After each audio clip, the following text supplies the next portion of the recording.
tips, and today I just wanted to review the 3 most common knee injuries. There's a high probability, there's probably some statistic that a huge majority of people are going to suffer from some sort of knee injury throughout their lives.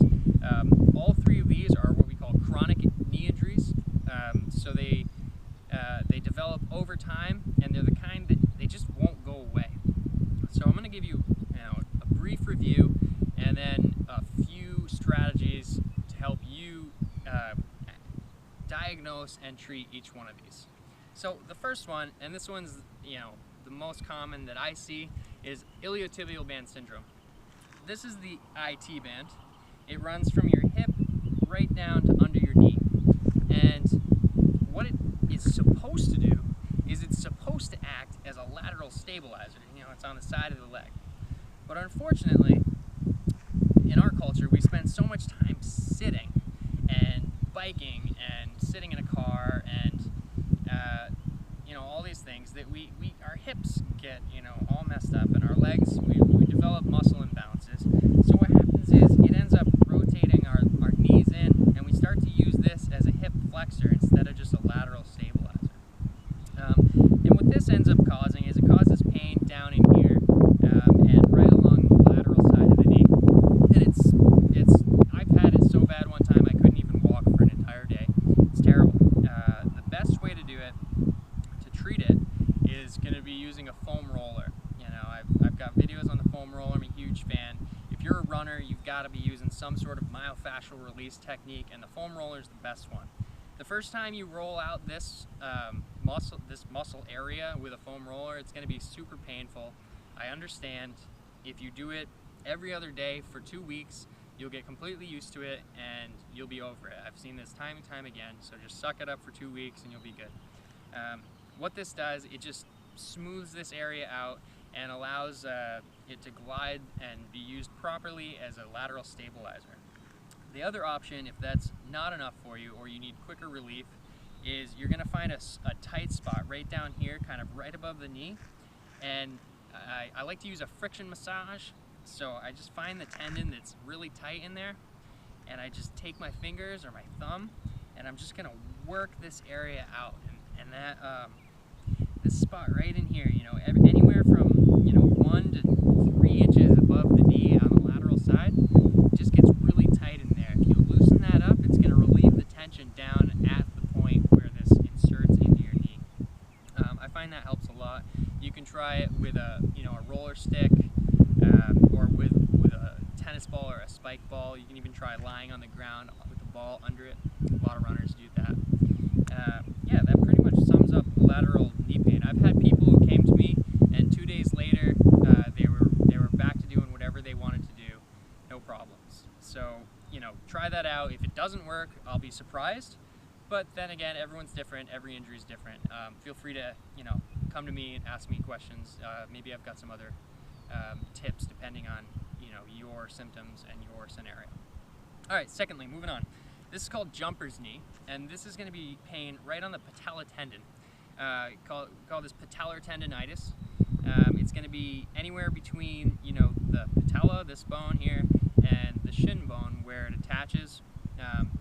I most commonly find it down lower where it attaches to the knee.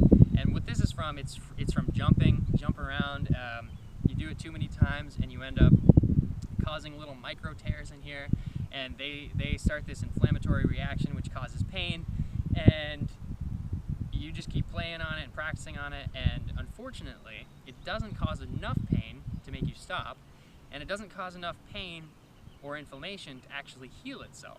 So we kind of get this cycle of pain inflammation going, and that's no good. So what we want to do is we either want to rest it for 2 weeks and just let it heal, or if you don't have time for that, you don't have patience, you want to try something else, you can do, again, friction massage, and you're going to try to break up that area where all that scar tissue is forming, and it's not gliding smoothly. So you want to come in there with your thumb and just work that scar tissue out.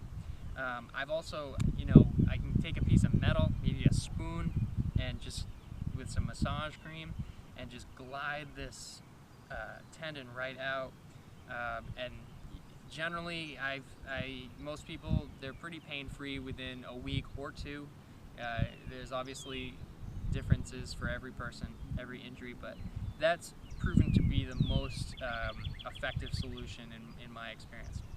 All right, thirdly, this is called runner's knee, patellar femoral pain syndrome, and it's just called a pain syndrome because it's kind of abstract. It's kind of anywhere around the patella, and due to muscle imbalances, generally too tight over here, too weak over here, the patella will ride, it'll ride not quite smoothly. It's supposed to glide right in the middle of your knee, but because of these imbalances, it's going to glide off to one side or the other way, or it might even tilt.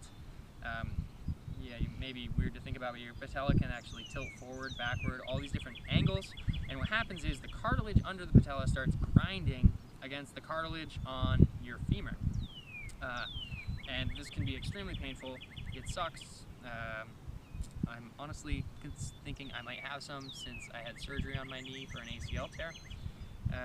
The best way to treat this one is, that I've found, has actually been kinesio tape or rock tape or Perform Dex.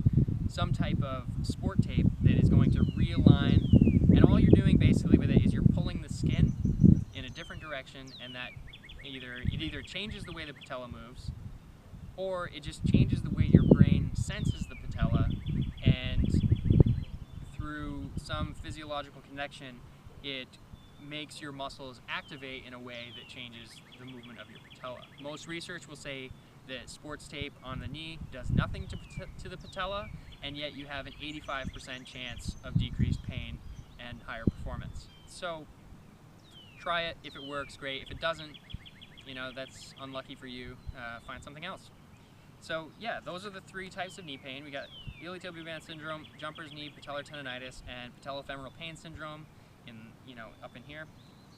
For all three, the treatment is pretty much the same.